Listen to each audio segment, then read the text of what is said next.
दोस्तों नमस्कार, जय हिंद, वंदे मातरम। कक्षा 8वीं वाले सभी विद्यार्थियों के लिए आ चुका है अब सामाजिक विज्ञान का पेपर। सामाजिक विज्ञान का ऐसा पेपर मैं आपको बताऊंगा जो कि आपकी एग्ज़ाम में वेरी मोस्ट इम्पोर्टेंट साबित होगा। जैसे कि हम आपको पेपर बताते हैं 100% पूछे जाते हैं, ऐसा ही पेपर मैं आपको सामाजिक विज्ञान का भी अब बताने वाला हूँ। बिना देर की शुरुआत करते हैं हम हमारे प्रश्नों से। क्वेश्चन नंबर फर्स्ट आपसे पूछा गया है, अति महत्वपूर्ण प्रश्न है।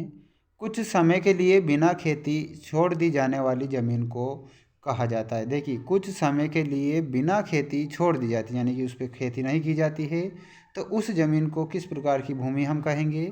ऊसर, बंजर, परती या फिर दोमट। यहाँ पर आपको परती भूमि याद रखना रहेगा। वेरी मोस्ट प्रश्न है परती भूमि। अगला जो क्वेश्चन है, वन सत्याग्रह किस क्षेत्र से संबंधित था? देखिए, वन जो सत्याग्रह था वो किस क्षेत्र से संबंधित था? आंध्र प्रदेश, गुजरात, पंजाब या फिर उत्तर प्रदेश। यहाँ पर वन सत्याग्रह आंध्र प्रदेश क्षेत्र से संबंधित था, तो आंध्र प्रदेश आप सभी को करेक्ट करना है, ऑप्शन नंबर ए। अगला क्वेश्चन जो दिया गया है, कुटीर उद्योग का उदाहरण है। देखिए, कुटीर उद्योग का उदाहरण आपको बताना रहेगा थर्ड में। तो मिट्टी के बर्तन जो होते हैं वो कुटीर उद्योग के अंतर्गत आते हैं, तो मिट्टी के बर्तन आप सभी को करेक्ट करना है। सभी विद्यार्थी चैनल को सब्सक्राइब कर लीजिए, क्योंकि जो पेपर बता रहे हैं महत्वपूर्ण बता रहे हैं। इलेक्ट्रॉनिक वोटिंग मशीन के इस्तेमाल से क्या फ़ायदा हुआ? देखिए, इलेक्ट्रॉनिक वोटिंग मशीन के इस्तेमाल से क्या फ़ायदा हुआ है, तो यहाँ पर आप बताएंगे और वो हो जाएगा मतपत्र के कागज़ में बचत हुई है। मतपत्र के कागज़ में बचत हुई है, ऑप्शन नंबर ए करेक्ट करेंगे।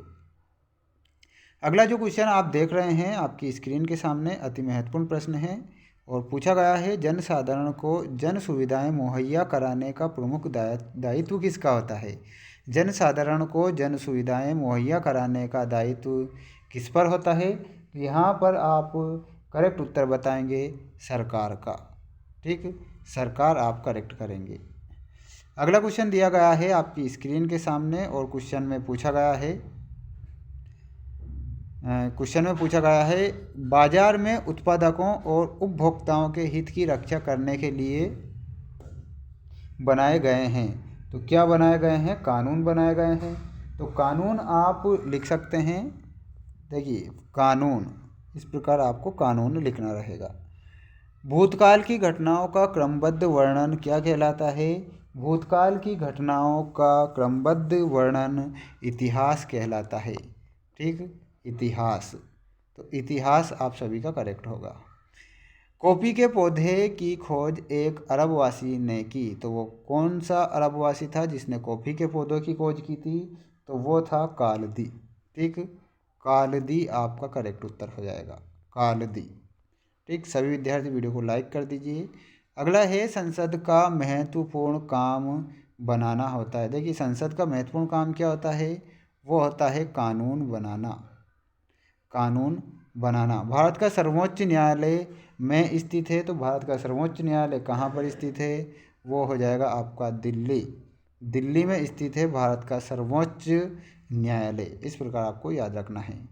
आप जो आपकी स्क्रीन के सामने जो क्वेश्चन देख रहे हैं 2 नंबर वाले क्वेश्चन हैं, अति महत्वपूर्ण। इन प्रश्नों का आप स्क्रीनशॉट ले लीजिए। इन प्रश्नों से आपके बहुत सारे प्रश्न आपको देखने को मिलेंगे। 2 नंबर वाले वेरी मोस्ट प्रश्न हैं। इन्हें आपने अपनी कक्षा में पढ़े होंगे, तो इन्हें आप अच्छे से याद करेंगे। मिलते हैं नेक्स्ट वीडियो में। जय हिंद, जय भारत। इन सभी प्रश्नों को आप सभी विद्यार्थियों को याद करना है, भूलना नहीं है। वेरी मोस्ट प्रश्न है जो कि मैं आपको बता चुका हूँ।